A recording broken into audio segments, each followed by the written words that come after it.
Hello दोस्तों, आज हम बात करेंगे भारत के दर्रों के बारे में। सबसे पहले ये पता होना चाहिए कि दर्रा होता क्या है। दर्रा वो होता है जो रास्ता पहाड़ों को काट के बनाया गया हो। भारत में उत्तर तथा उत्तर पूर्वी हिस्से में दर्रे स्थित हैं। जैसे हम बात करें, जम्मू कश्मीर में कुछ दर्रे हैं, जैसे जम्मू कश्मीर में स्थित दर्रे, और इनके लिए आप बड़ी अच्छी ट्रिक याद रख सकते हैं। जैसे काजो बाबू जाल में। आप इस ट्रिक को याद करके जम्मू कश्मीर के सभी दर्रों की सूची याद रख सकते हैं। जैसे हम बात करें, का से हो जाएगा काराकोरम दर्रा, काराकोरम दर्रा। जो से हो जाएगा जोजिला दर्रा। बै से हो जाएगा बनिहाल दर्रा। बू से हो जाएगा बुर्जिल दर्रा, और जाल से हो जाएगा पीर पंजाल दर्रा। अगर बात की जाए, जो जोजिला दर्रा है, जो काराकोरम दर्रा है, वो यहां पर स्थित है, यानी ये काराकोरम दर्रा है। और काराकोरम दर्रा जो है भारत का सबसे ऊंचा दर्रा है, जिसकी ऊंचाई है 5664 मीटर, और यह है जम्मू कश्मीर के लद्दाख क्षेत्र में। जम्मू कश्मीर के लद्दाख क्षेत्र में काराकोरम की पहाड़ियों में स्थित है, और इसी काराकोरम दर्रे के नाम पर ही भारत की सबसे ऊंची चोटी केटू का नाम पड़ा। केटू का दूसरा नाम है गाडविन ऑस्टिन, जो भारत की सबसे ऊंची चोटी है और जिसकी ऊंचाई है 8611 मीटर, और ये पाक ओपाइड कश्मीर में भी स्थित है, यानी पाक ओपाइड कश्मीर, या बोल सकते हैं पीओके, यानी पाक ओपाइड कश्मीर, यानी पाक अधिकृत क्षेत्र।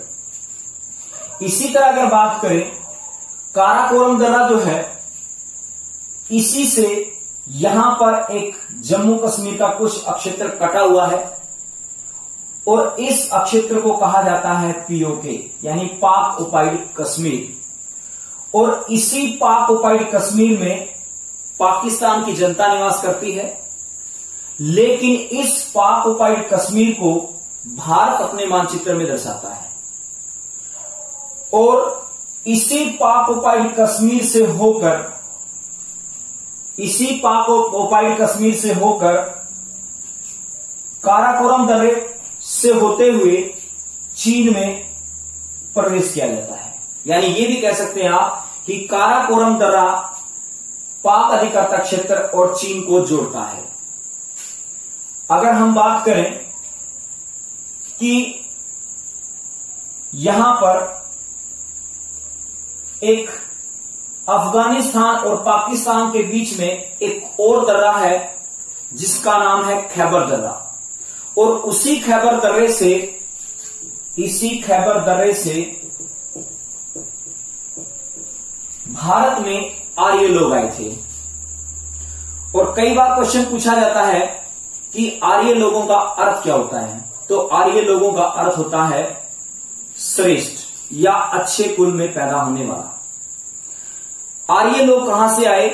आर्य लोग मध्य एशिया से आए, ऐसा जर्मनी के मैक्स मुल्लर ने बताया था। अब मध्य एशिया के अंतर्गत कौन कौन से देश आते हैं? जैसे हम बात करें, तुर्कमेनिस्तान,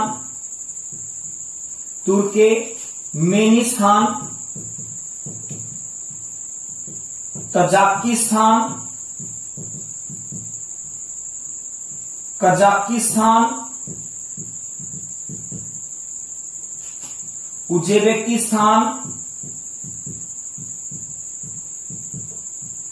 और किर्गिस्तान, इन सभी को मिलाकर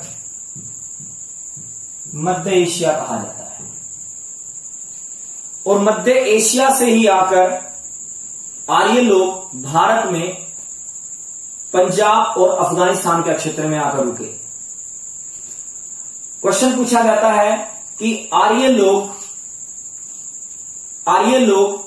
लोगों का वर्णन किस वेद में मिलता है? तो आर्य लोगों का वर्णन मिलता है ऋग्वेद में। इसी तरह यहां पर बात करें हम, जोजिला दर्रा है, जोजिला दर्रा जो है जास्कर श्रेणी में स्थित है। जोजिला दर्रा जो है जास्कर श्रेणी में स्थित है और इस दर्रे का निर्माण सिंधु नदी के द्वारा हुआ। सिंधु नदी के द्वारा हुआ। इस जोजिला दर्रे से श्रीनगर से लेह के लिए रास्ता जाता है। बिल्कुल कई बार पूछा गया क्वेश्चन है कि जोजिला दर्रे से कहां के लिए रास्ता जाता है? तो श्रीनगर से लेह के लिए रास्ता जाता है। इसके बाद हम बात करें बनिहाल दर्रा। बनिहाल दर्रा जो है यह भी जम्मू कश्मीर में स्थित है और बनिहाल दर्रे से जम्मू से कश्मीर के लिए रास्ता जाता है। कश्मीर के लिए रास्ता जाता है और इसी बनिहाल दर्रे में जोहार सुरंग स्थित है। जोहार सुरंग स्थित है। यह भी क्वेश्चन पूछा गया है कई बार कि जोहार सुरंग किस दर्रे में स्थित है? तो उस दर्रे का नाम है बनिहाल दर्रा। इसी तरह बुर्जिल दर्रा। बुर्जिल दर्रा भी जम्मू कश्मीर में स्थित है और बुर्जिल दर्रा जो है ये आप कह सकते हैं श्रीनगर से गिलगित के लिए रास्ता जाता है। बुर्जिल दर्रे से श्रीनगर से गिलगित के लिए रास्ता जाता है और गिलगित एक ऐसा क्षेत्र है जो पीओके के अधीन आता है, यानी पाक ओपाइड कश्मीर के अधीन आता है। इसी तरह हम बात करें पीर पंजाल दर्रा। पीर पंजाल दर्रा, यह दर्रा पीर पंजाल श्रेणी में है। यहां पर है जम्मू कश्मीर के दक्षिण पश्चिम में है पीर पंजाल श्रेणी। पीर पंजाल श्रेणी इसमें स्थित है और यहां से कुलगांव से कोठी के लिए रास्ता जाता है। इस तरह से आप जम्मू कश्मीर के दर्रों की जानकारी ले सकते हैं। लेकिन उसके लिए आपको पहले यह ट्रिक याद रखनी जरूरी होगी काजो बाबू जाल में, और इस ट्रिक के माध्यम से बड़े आसानी से आप जम्मू कश्मीर के दर्रों को याद रख सकते हैं। उसके बाद हम बात करते हैं हिमाचल प्रदेश के दर्रों के बारे में। हिमाचल प्रदेश में जो दर्रे हैं उनके लिए भी आप एक ट्रिक याद रख सकते हैं। हिमाचल प्रदेश के दर्रे, जैसे उनके लिए ट्रिक याद रखना शिवरोग, सी से हो जाएगा शिवकिला दर्रा।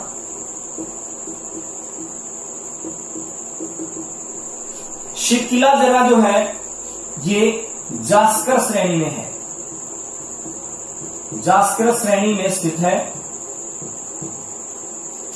और शिवकिला दर्रे से शिमला से तिब्बत के लिए रास्ता जाता है। तिब्बत के लिए रास्ता जाता है। ये भी क्वेश्चन कई बार पूछा गया है कि शिवकिला से कहां के लिए रास्ता जाता है, तो शिमला से तिब्बत के लिए रास्ता जाता है।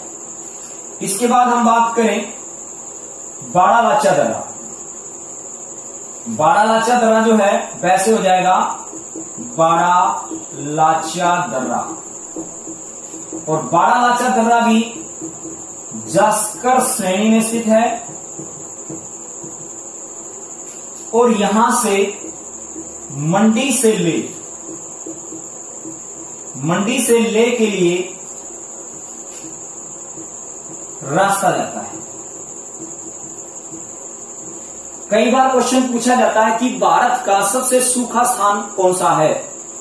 भारत का सबसे सूखा स्थान कौन सा है, तो वो लेह है, क्योंकि लेह में सबसे कम वर्षा होती है, जबकि भारत में सबसे ज्यादा वर्षा मानसिंह ग्राम या चेरापूंजी में होती है, जो मेघालय में स्थित है। उसके बाद हम बात करें रोहतांग दर्रे के बारे में। रोग से हो जाएगा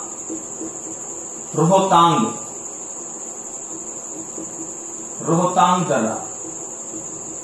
यह पीर पंजाल श्रेणी में स्थित है, पीर पंजाल श्रेणी में स्थित है, और यहां से मनाली से लेह के लिए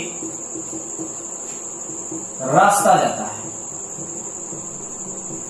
तो आप इस छोटी सी ट्रिक के माध्यम से हिमाचल प्रदेश के दर्रों की जानकारी ले सकते हैं, और उस ट्रिक का नाम है शिवरोग। अब हम बात करते हैं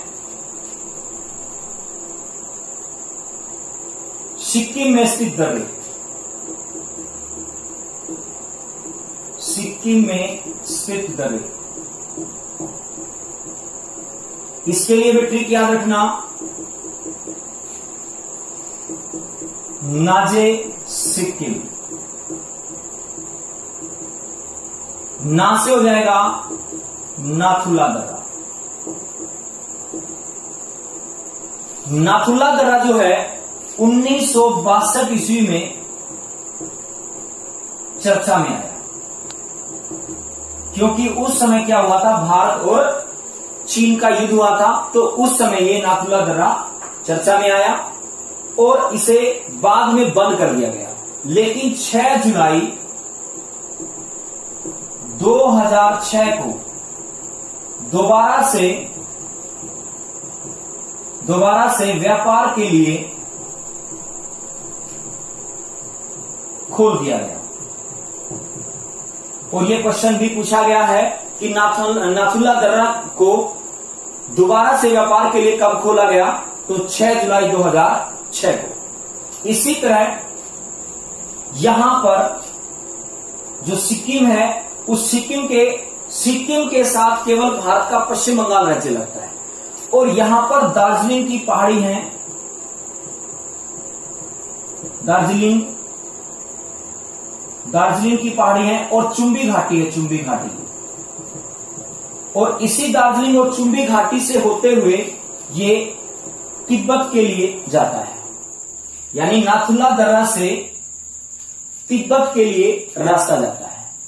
उसके बाद देखिए नेक्स्ट,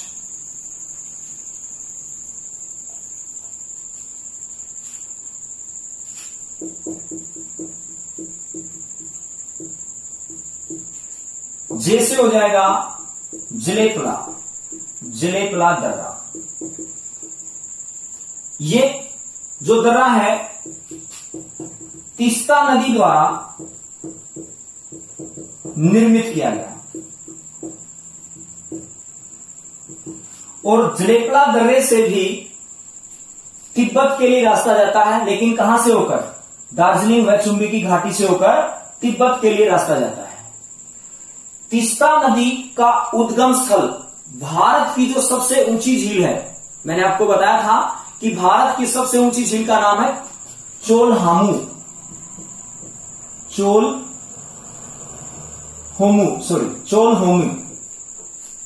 ये भारत की सबसे ऊंची झील है चोलहोमी, और इसी चोलहोमू से ही तीस्ता नदी का उद्गम स्थल होता है, और इसी तीस्ता नदी से ही जलेपला दर्रे का निर्माण हुआ है।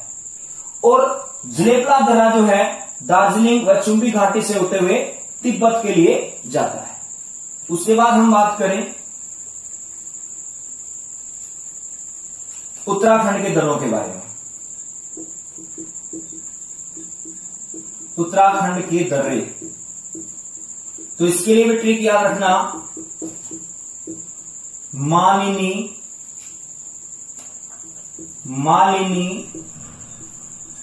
उत्तराखंड गई, ये ट्रिक याद रख सकते हैं इसके लिए आप। मालिनी उत्तराखंड गई यानी मां से क्या हो जाएगा, माना दर्रा। ली से क्या हो जाएगा, लिपू लेक दर्रा, लिपू लेक दर्रा। नी से क्या हो जाएगा, नीति दर्रा। और यहां से यानी तीनों के तीनों दर्रे कहां पर हैं, उत्तराखंड में हैं। और तीनों के तीनों के लिए जो रास्ता जो जाता है वो तिब्बत के लिए जाता है, यानी माना दर्रा से, लिपू लेक दर्रा से और नीति दर्रा से तिब्बत के लिए रास्ता जाता है। उसके बाद हम बात करें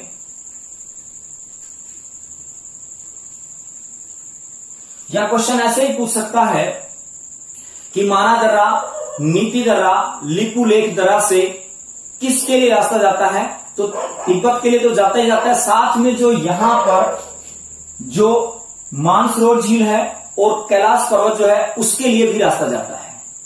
इसके बाद हम बात करेंगे अरुणाचल प्रदेश के दर्रे के बारे में। अरुणाचल प्रदेश में जो दर्रे हैं,